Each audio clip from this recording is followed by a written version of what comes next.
paz do Senhor, amém? Obrigado, Ministério Louvor. Fecha os teus olhos um minuto, eu quero orar por ti nesta hora. Pai, te agradecemos por estar na tua casa. E te louvamos, Senhor, porque tu nos tens trazido aqui por tua grande misericórdia. Deus, eu peço a ti que tu entre aos corações nesta noite, que a tua palavra venha, Deus, encher cada vida, e venha sair cada um daqui, Senhor, renovado por ti, estruturado, Senhor Deus, em te obedecer cada vez mais. Te louvamos, Deus, e te agradecemos em nome de Jesus. Eu vou pedir que ainda em pé, vamos abrir a nossa Bíblia, como reverência à palavra do Senhor, em Jó, capítulo de número 19 e versículo de número 25. Também temos no telão para acompanhar. Assim diz a palavra do Senhor: porque eu sei que o meu Redentor vive, e que por fim se levantará sobre a terra. Vou repetir. Porque eu sei que o meu Redentor vive, e que por fim se levantará sobre a terra. Podeis assentar, amados.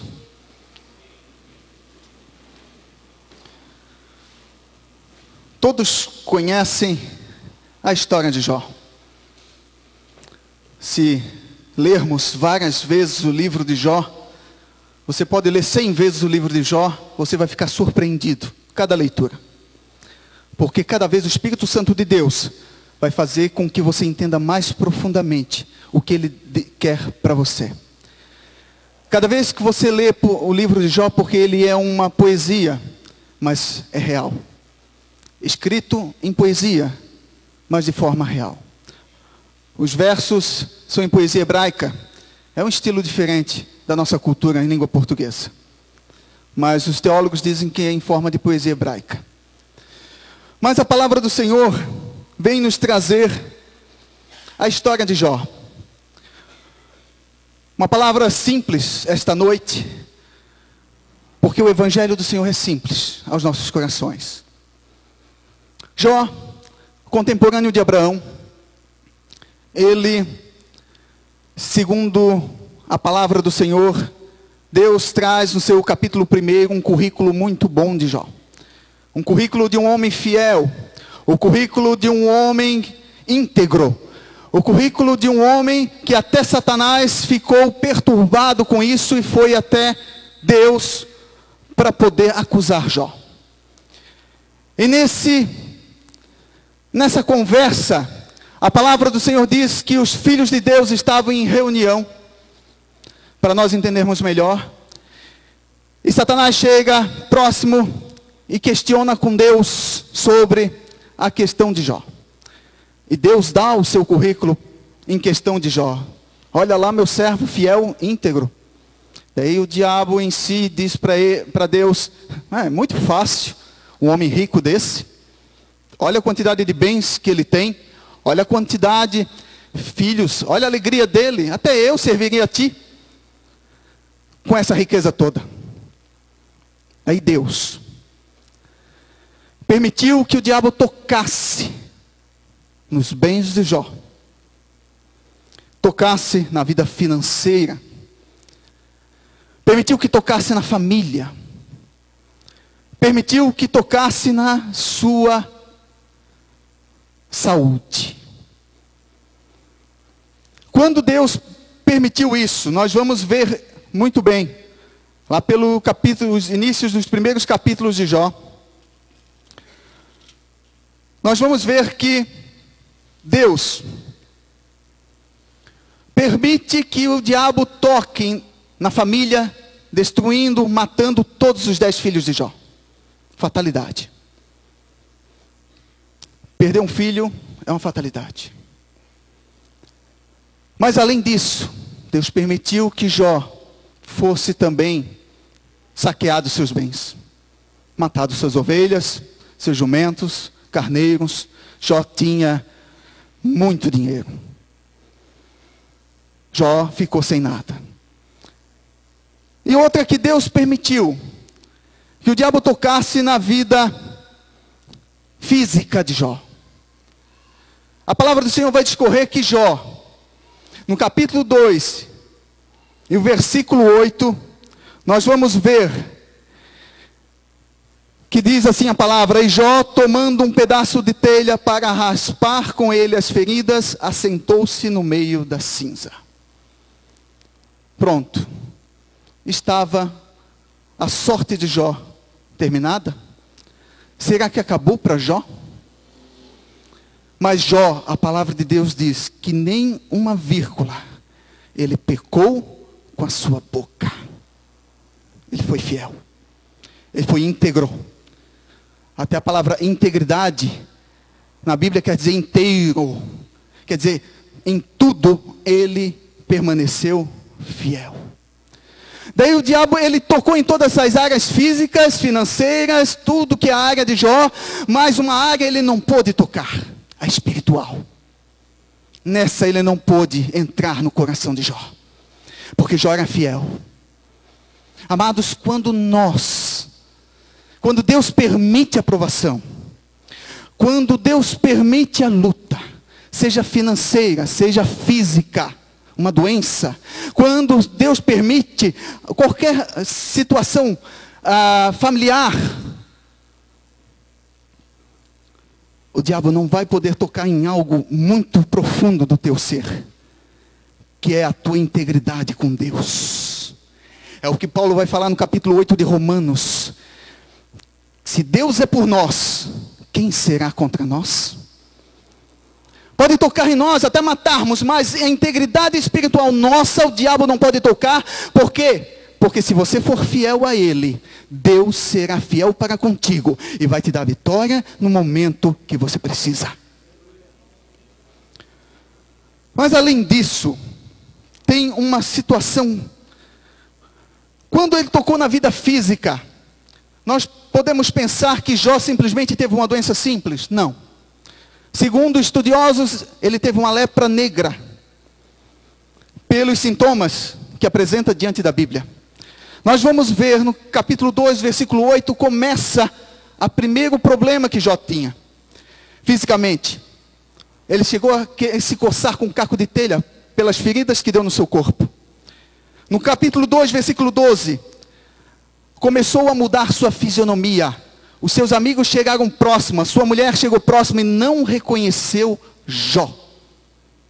Porque ele perdeu os cabelos, ele ficou irreconhecível o seu rosto. Capítulo 3, versículo 24, nós vamos ver que Jó ficou sem apetite.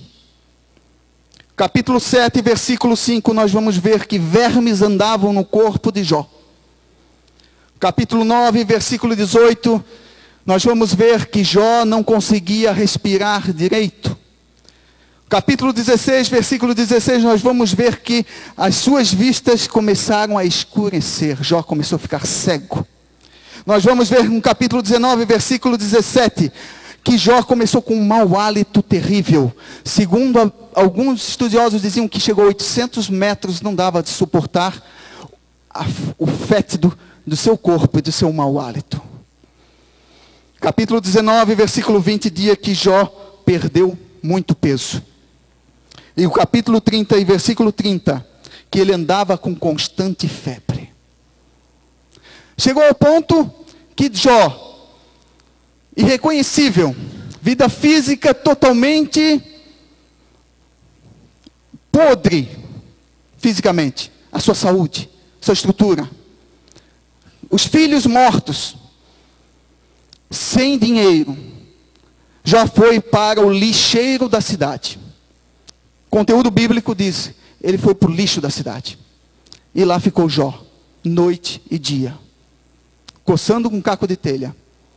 Mas em nenhum momento ele pecou contra Deus. Como é que nós estamos diante da nossa situação de vida, analisando tudo que a palavra nos ensina? Como é que estamos quando olhamos para a nossa luta? Que visão você está tendo da sua luta? Que visão que você está tendo quando você passa por uma situação difícil pela fornalha de Deus? Você está pecando de repente com a sua boca? Reclamando do que Deus de repente ofereceu para ti? Nós temos o hábito de olhar simplesmente pelo lado negativo. Nós, seres humanos, temos o hábito simplesmente de olhar somente o que está ocorrendo de nós e sentimos até vítima da situação. Mas temos que olhar para o autor e consumador da fé, porque o nosso Redentor vive. E Ele está olhando a tua situação noite e dia. Deus não dorme, porque mesmo você dormindo, Ele cuida de ti e peleja por tua situação. Mas tem um detalhe. Satanás não ficou contente. E mesmo assim, amigos de Jó chegaram próximo dele, não reconheceram ele e começaram a questionar Jó. Agora Jó começou a ter outra luta. A luta de sua consciência, a luta do seu eu, a luta que ele teve com seus amigos, dizendo: Jó, isso tu confessa o teu pecado, tu pecou, Jó, o que houve contigo, houve alguma coisa errada?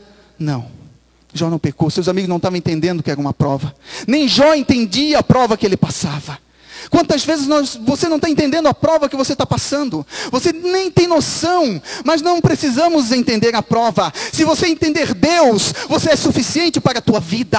Se você entender Deus, é suficiente para você entender que Ele está no controle da tua situação. Não precisa tu entender a tua luta. Jó teve 16 questionamentos dentro do conteúdo bíblico do seu livro, mas nenhuma vez ele pecou contra Deus. Mas Deus, no final, fez 70 perguntas para ele. Deus respondeu com 70 perguntas para Jó. Jó, onde tu estavas quando eu fiz a terra? Jó, onde tu estavas quando eu comecei a contar as estrelas? Jó, onde tu estava quando eu fiz as areias do mar? Jó, onde tu estava? Onde... E Deus foi questionando Jó. Mas em nenhum momento Deus respondeu porque Jó passou aquela luta. Em nenhum momento Deus respondeu para Jó o questionamento: por que estou passando esta luta? Você não sabe por que está passando, mas você vai saber por que Deus está passando, permitindo a tua prova. Às vezes a prova é familiar, às vezes a prova é financeira, às vezes a prova é acusações, às vezes a prova é tão grande que você não olha para um lado e não vê saída nenhuma. Mas eu digo nesta noite, Deus tem o melhor para você nesta prova. Deus tem o melhor para você. Porque qual é o objetivo? Porque o melhor de Deus vem depois. O melhor de Deus vem depois. Depois da prova, depois da tempestade, vem a bonança. Porque se você é fiel e íntegro perante Deus, Ele com certeza vai te dar a vitória. Mas por que nós passamos por tanta luta? Eu tenho 3 coisas importantes a falar aqui. Nós vamos ver, primeiro, por que passamos por tanta luta? Porque Deus tem o segundo momento melhor do que o primeiro. Deus tem o segundo momento da tua vida, depois da luta, melhor do que o primeiro que você passou. Sempre. É Bíblia. Não é livro de autoajuda, é Bíblia. É palavra de Deus, é exemplo. E nós vamos ver no capítulo 8 de Jó, e o versículo 7, quem puder acompanhar, versículo 7 que diz assim, ó: o teu princípio, na verdade, terá sido pequeno, mas o teu último estado crescerá em extremo. O teu princípio, no início, vai ser pequeno, comparado ao que Deus vai te dar de melhor depois.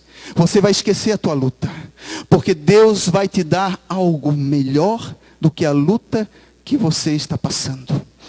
Você vai analisar que o que você passou é muito pequeno, a vitória que Deus tem para você. Outra situação do porquê que às vezes passamos por provas. Vamos lá em 1 Reis capítulo 17, versículo 2 a 3. Vamos para a Bíblia. 1 Reis capítulo 17, versículo 2 a 3.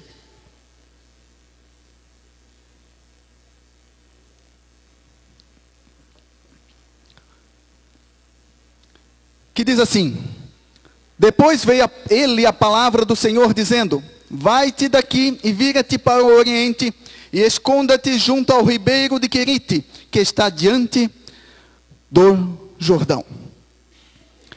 Elias foi para o ribeiro de Querite porque Deus tinha mandado ele para lá, depois de ter profetizado que não iria chover durante 3 anos. Segunda questão: Deus quer colocar você no tamanho certo, na medida certa.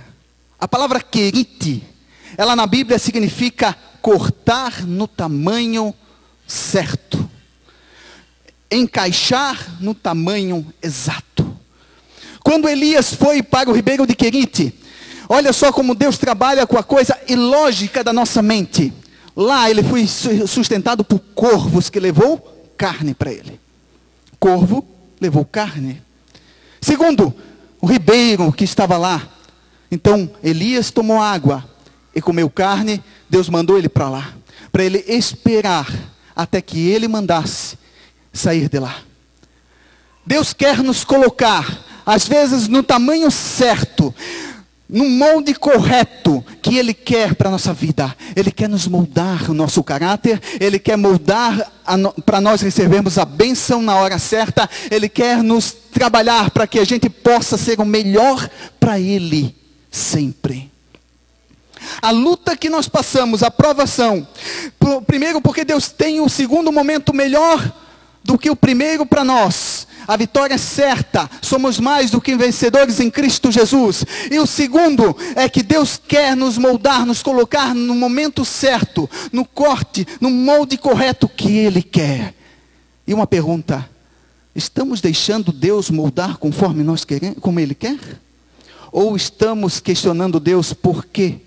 Por quê e por quê? Não é fácil deixar Deus moldar. Não é fácil deixar Deus trabalhar em nossa vida.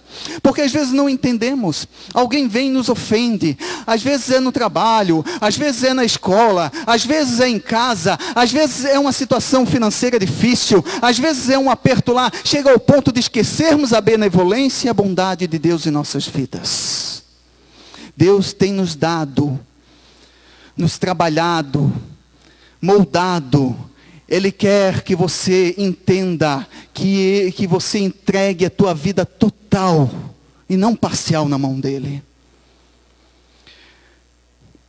Quando Elias estava lá, ele esperou que Deus chamasse novamente. Elias não entendeu por quê. Mas no momento certo, Deus usou Elias. Você está sendo moldado no tempo certo. Porque Deus não quer simplesmente que você viva nessa terra por viver. Deus quer que você o adore. No seu testemunho. Na sua vida pessoal. Na sua boca. Em todo o teu ser. Você tem que ser uma adoração para Deus.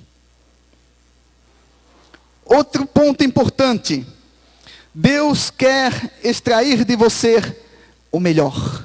Vamos lá para Êxodo capítulo 30 e versículo 34. Vamos entender o trabalhar de Deus? Êxodo capítulo 30, versículo 34. Primeiro, que Deus tem o segundo momento melhor para você do que o primeiro. Segundo, Ele quer te colocar no tamanho certo, no corte certo, no molde certo para Ele. E terceiro, Deus quer extrair de você o melhor.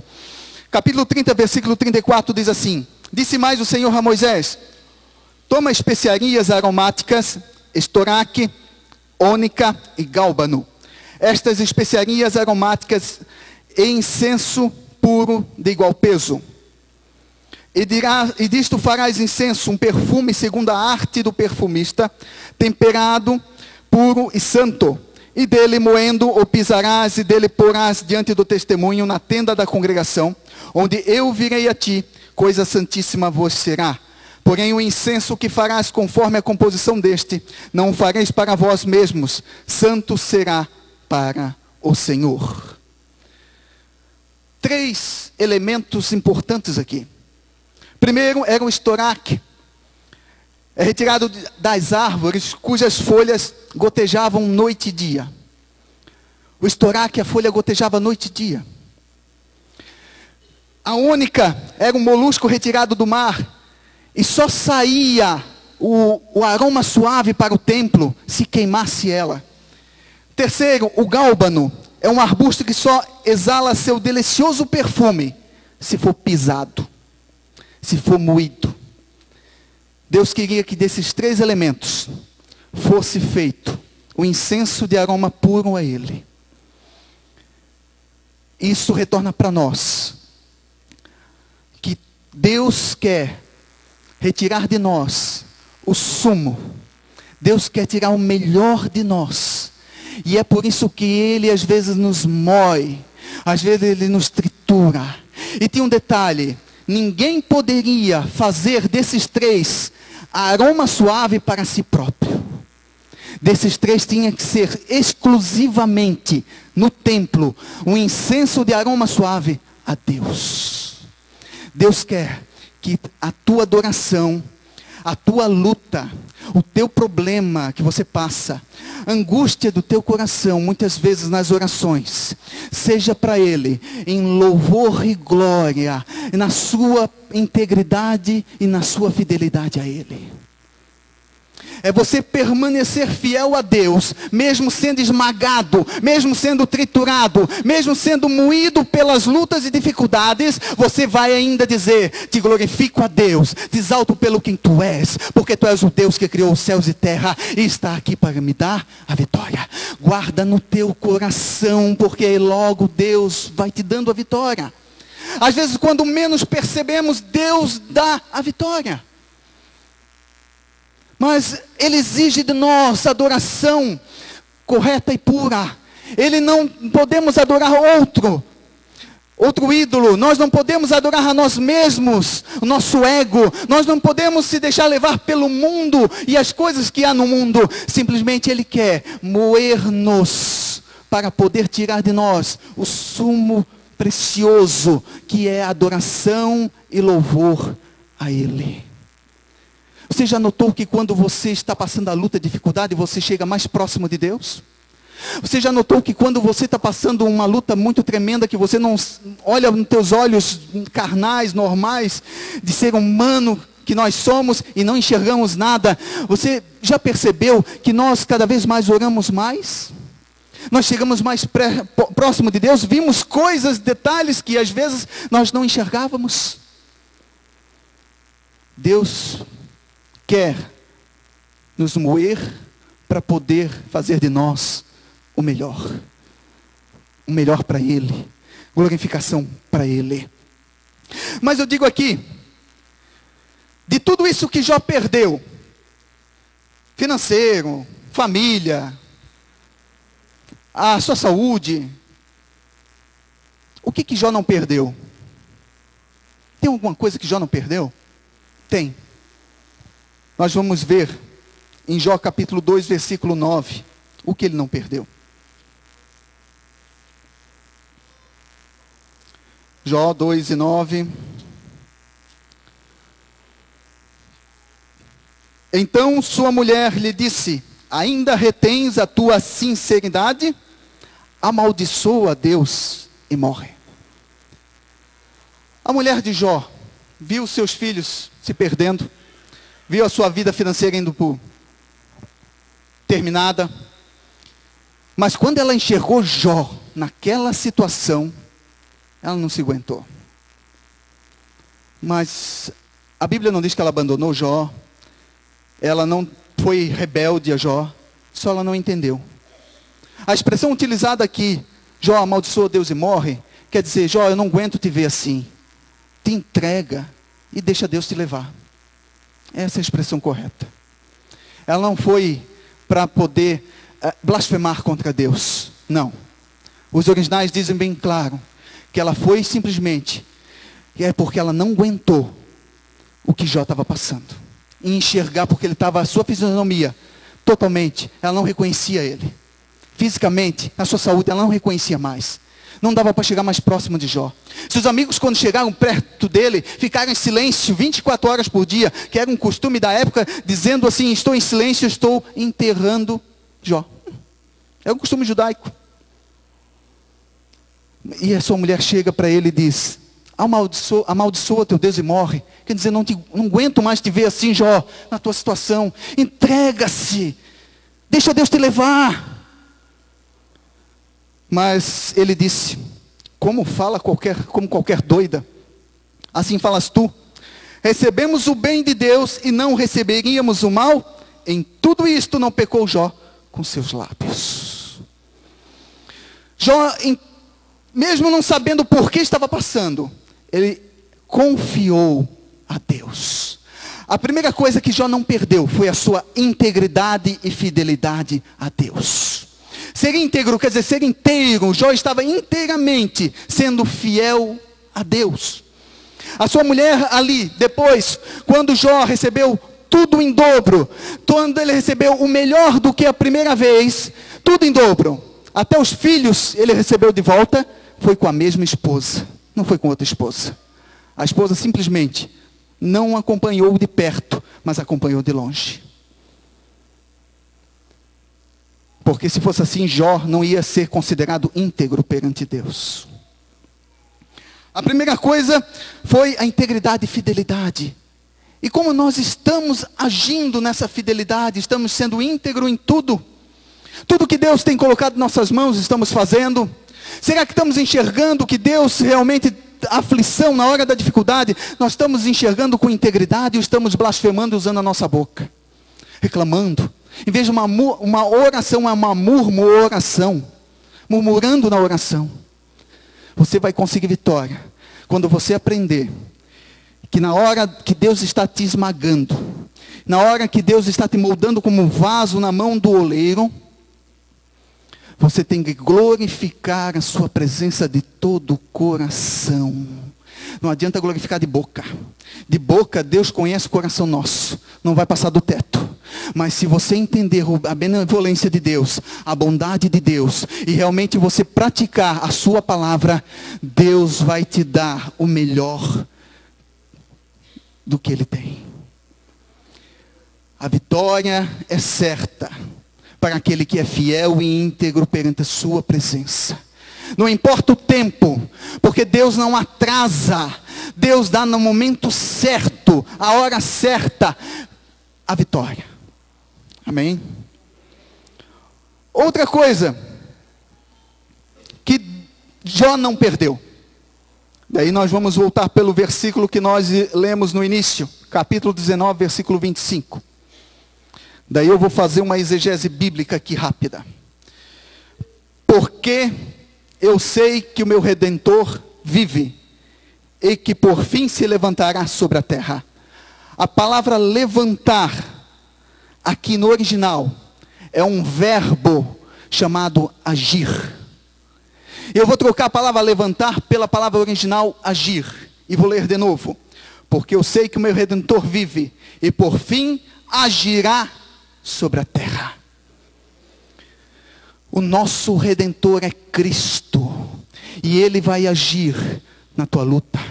Ele vai agir na tua dificuldade. Não importa o que seja, Ele está no controle. Não importa o que seja, as portas estão fechando aqui, Deus está abrindo ali. Deixa Deus direcionar. Não insista com Deus com algo que você não quer por birra. Deixa Deus trabalhar, porque Ele está no controle da situação em cada momento, em cada análise de tua vida. E às vezes insistimos e pagamos o preço. Deus está no controle da situação. Então uma coisa que Jó não perdeu, outra coisa, foi a confiança em Deus. Porque fidelidade gera confiança. Quando você permanece íntegro e fiel, Deus gera em você algo chamado fé. E essa fé cresce como pode ser pequena, tamanho grão de mostarda, como Jesus falou. Mas ela cresce como um arbusto, de uma forma tal, que você vai entender o trabalhar de Deus. Hoje você chora e se alegra em Cristo. Amanhã a luta vem, mas o Espírito Santo te renova, de uma forma tal que você não entende. E você vai passando o dia, e você vai entendendo o trabalhar de Deus. E você lê a palavra, parece que a palavra é mais viva. E outro dia você lê de novo, parece cada vez mais viva. E você ora de novo, parece que aquele Deus te renova, as lágrimas vão ao chão, e isso vai crescendo diante de ti, e Deus vai trabalhando na tua vida. Se você não está entendendo o trabalhar de Deus, vai para o joelho. Se você não está entendendo o trabalhar de Deus, se converta novamente, porque Deus quer um povo que seja redimido pelo seu sangue, mas que entenda que Ele quer dar vitória para você. A Bíblia diz que Deus castiga o que ama. Castigar quer dizer, Deus molda aquele que o ama. Deus coloca na forma que Ele quer. Às vezes nós insistimos e não queremos encaixar na forma de Deus. Mas Deus, por seu amor tão grande, Ele toca com você através da palavra, através do Espírito Santo. E vai fazendo com que a tua mente entenda. Porque o culto a Deus primeiro é racional. E você tem que entender o trabalhar de Deus na tua vida. De que forma eu entendo, pastor Fabiano? Eu entendo através da sua palavra. A palavra de Deus que entra no coração. A palavra de Deus que vai trabalhando, você vai entendendo o que Deus quer para a sua vida. Então a segunda coisa que Jó não perdeu foi a sua confiança. E nós vamos ver bem claro que lá no final, capítulo 42 de Jó, no versículo 3, eu vou ler do versículo 2 em diante. Bem sei eu que tudo podes, e nenhum dos teus pensamentos pode ser impedido. Jó começou a entender que Deus teve um projeto ali. Versículo 3, quem é aquele, dizes tu, que sem conhecimento encobre o conselho? Por isso falei do que não entendia, coisas que para mim eram maravilhosíssimas, e que eu não compreendia. Escuta-me, pois, e eu falarei, eu te perguntarei, e tu ensina-me. Com o ouvir dos meus ouvidos, ouvi, mas agora te veem os meus olhos.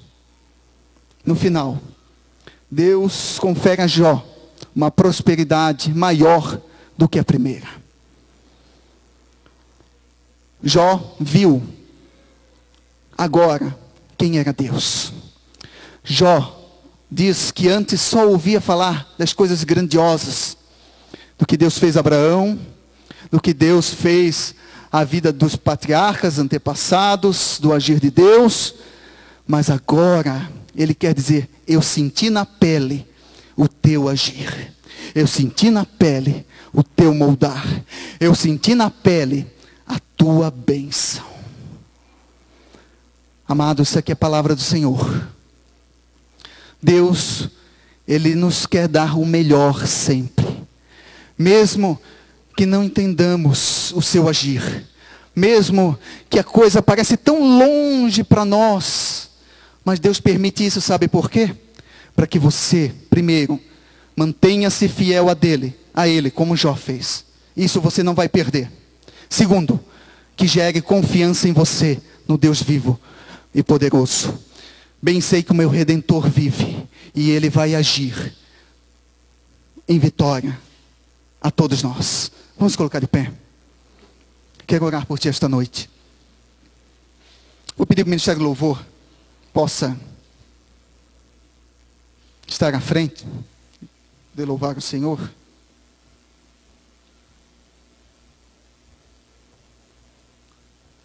Eu quero fazer um convite a você. Eu não sei a luta que você está passando, a dificuldade. Às vezes você não está entendendo o trabalhar de Deus. Vou fazer diferente, vou pedir que você venha aqui à frente que eu quero orar por ti. Orar pelo teu coração. Orar pela luta que você está passando, que Deus venha dar vitória. Orar que primeiramente também você entenda o agir de Deus em tua vida. Enquanto o Ministério do Louvor vai estar louvando ao Senhor, eu peço simplesmente quando você chegar aqui, comece a adorar a Deus. Comece a dar liberdade ao Espírito Santo de Deus. vamos entregar ao Senhor a nossa adoração pela luta que você está passando. E Deus vai te dar vitória, e depois eu vou estar orando por você. Amém?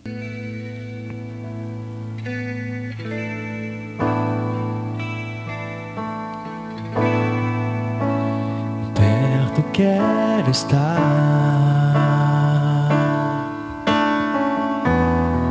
glorifica o Senhor. Coloca na presença de Deus.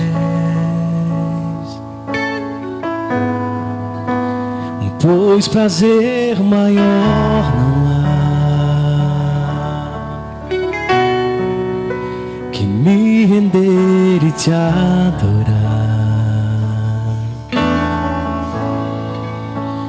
Tudo que há em mim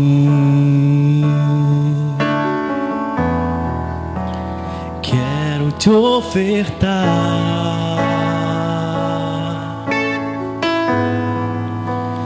Mas ainda é pouco eu sei, se comparado ao que ganhei. Não sou apenas servo, teu amigo me tornei.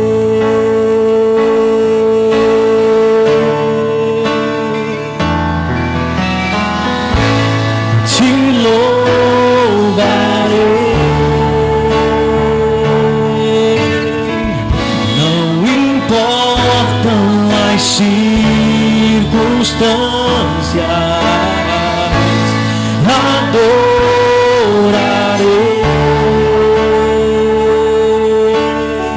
somente a ti, Jesus.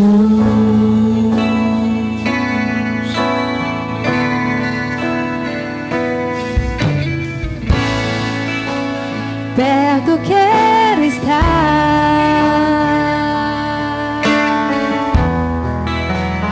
junto aos teus pés,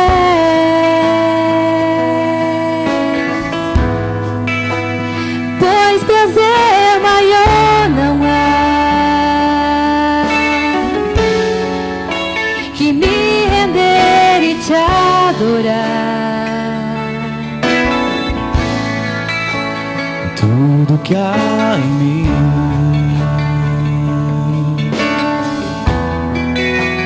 quero te ofertar, mas ainda é pouco eu sei,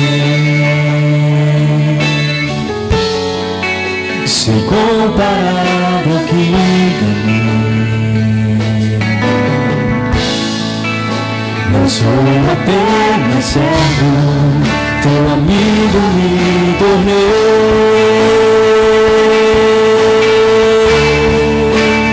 Te louvarei, te louvarei. Não importam as circunstâncias, adorarei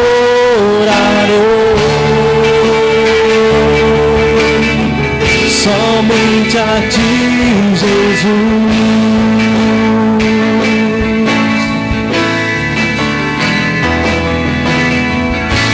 Te louvarei, não importam as circunstâncias, adorarei